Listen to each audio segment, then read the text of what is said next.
Stroke यानी paralysis होने के बाद हमारी क्वालिटी ऑफ लाइफ कम हो जाती है। इमोशनल टर्बुलेंस बना रहता है, रिकवरी स्लो होती है और हीलिंग अच्छे से नहीं हो पाती है। इससे पेशेंट बहुत परेशान होते हैं। नमस्कार दोस्तों, मैं डॉक्टर इंदु आप सभी का स्वागत करती हूँ हमारे चैनल पर। आज हम बात करेंगे कुछ ऐसे फॉर्मेटिव मेथड्स की जो हमारी रिकवरी में बहुत हेल्प करता है। मेडिसिन, फिजियोथेरेपी ये तो हमारे प्राइमरी पिलर्स है ही, बट उसके साथ साथ स्लीप और हाइड्रेशन भी मेंटेन करना उतना ही इम्पॉर्टेंट है हमारी रिकवरी के लिए। चलिए पहले डिस्कस कर लेते हैं कि हमारे लिए नींद लेना उतना इम्पॉर्टेंट क्यों है और रिकवरी के लिए वो क्या हेल्प कर सकता है। अगर उतना ऑप्टिमम अमाउंट नहीं मिलेगा तो उससे हमको क्या क्या रिस्क फैक्टर्स हो सकते हैं वो डिस्कस कर लेते हैं। स्ट्रोक पेशेंट्स में ऑप्टिमम अमाउंट ऑफ नींद होती है 7 से 8 घंटे।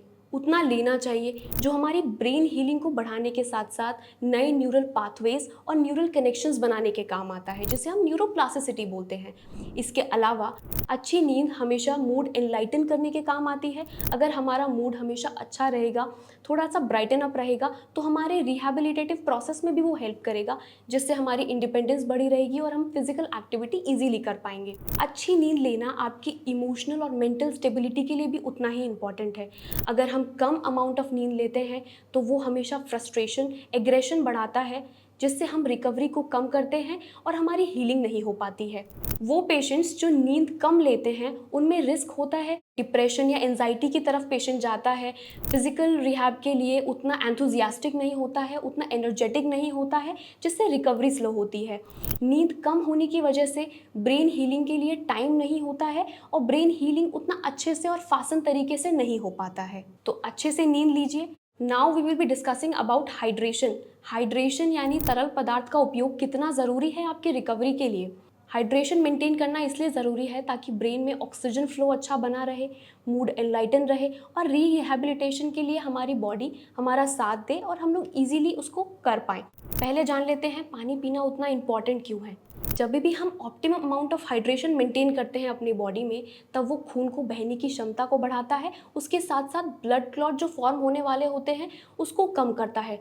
पानी अच्छी मात्रा में पीने से ब्लड थिकनेस मेंटेन होती है, जो हमारे आगे स्ट्रोक रिस्क फैक्टर्स को कम करने के काम आता है। नेक्स्ट वुड बी, अब हम सब जानते ही हैं कि हमारा ब्रेन 70% ऑफ वाटर से बना है। अब 70% पानी से बना है। दैट मीन्स कि थोड़ी सी भी अगर डिहाइड्रेशन है तो वो लीड करेगी हमारी हीलिंग प्रोसेस को कम करने के लिए, कन्फ्यूजन क्रिएट करने के लिए और रिकवरी को धीमे करने के लिए। तो हमको अच्छी अमाउंट ऑफ हाइड्रेशन मेंटेन करना इसलिए भी इंपॉर्टेंट है। Next would be our muscle and bone health. Muscles and bones they are purely water permeable. हमको पानी उतने अच्छे से पीना है जिससे हमारी मांसपेशियां अच्छे से काम कर पाएँ। हमारी मांसपेशियों की हेल्थ के लिए ज़रूरी है एक अच्छी अमाउंट ऑफ वाटर, जो उनके फ्लो को, उनके काम को बीच में ना रोके और रिस्ट्रिक्ट ना करे। आपने बहुत बार सुना होगा कि स्ट्रोक पेशेंट्स को मसल क्रैम्प्स की कंप्लेन होती है। मसल क्रैम्प्स क्यों होते हैं? डिहाइड्रेशन। इसलिए कम से कम दिन में 1.5 से 2.5 लीटर पानी आप लोगों को पीना ज़रूरी है। वो पेशेंट जिनमें स्वॉलोइंग यानी निगलने में प्रॉब्लम होती है, उनके लिए थिकन लिक्विड्स एडवाइजेबल होते हैं। ये कोई भी मेडिकल एडवाइस के बाद ही आप लोग शुरू करें। अगर आप अच्छे से पानी नहीं पीते हैं तो उसके रिस्क फैक्टर्स भी हो सकते हैं। आप लोग कोई भी इन्फेक्शन कैच कर सकते हैं। उसके अलावा ब्लड क्लॉट्स बन सकते हैं, जो कि दूसरे स्ट्रोक का कारण बन सकते हैं और बार बार स्ट्रोक आने से हमारी हीलिंग प्रोसेस कम हो जाती है और उतना अच्छे से रिकवर हम लोग नहीं कर पाते हैं। उसके अलावा किडनी पर स्ट्रेन पड़ना, कॉन्स्टिपेशन होना रिस्क फैक्टर है हमारे डिहाइड्रेशन की वजह से। तो दोस्तों, जैसे आप लोगों को पता है कि मेडिसिन, फिजियोथेरेपी के अलावा भी हमारे पास ऐसे फंडामेंटल पिलर्स हैं जो हमारी रिकवरी में हेल्प करेंगे, वो है स्लीप और हाइड्रेशन। मैं उम्मीद करती हूँ सब पेशेंट्स और उनके केयर गिवर्स से वो इन 2 चीज़ों के ऊपर भी उतना ही ध्यान देंगे जितना मेडिसिन और फिजियोथेरेपी के ऊपर ध्यान देते हैं। मिलते हैं अगली वीडियो में। तब तक के लिए आप लोग ध्यान रखिए, स्वस्थ रहिए और अच्छे से एक्सरसाइज करिए। नमस्कार।